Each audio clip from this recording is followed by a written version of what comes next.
Ovqat yeyotganda yoki boshqa bo'layotganda biziklar nima deydi? Bismillahirrohmanirrohim.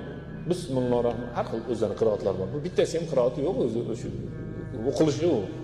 Qur'ondagi qiroatlarga tushmaydi. O'zini qiroati. Mana shunday dersin.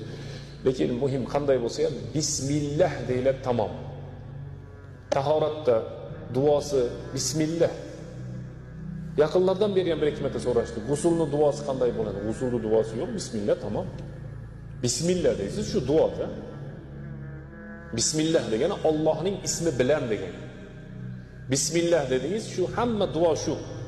Qiyinlashtirib olamiz o'zimizga ba'zi paytda. Bunday deb duo o'qish kerak ekan. Hali tahoratdagini bilasizlarmi?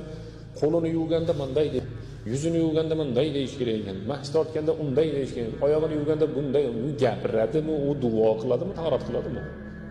Nima qiladi u? Duo u tahoratdan keyin ashhadu an la ilaha illalloh vahdahu la sharika lahu o'zining bitta duosi bor.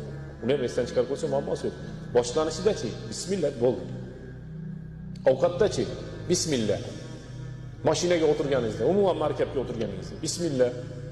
Masjidga kirayotganingizda bismillah. Allohum iftah li abwab rahmatik.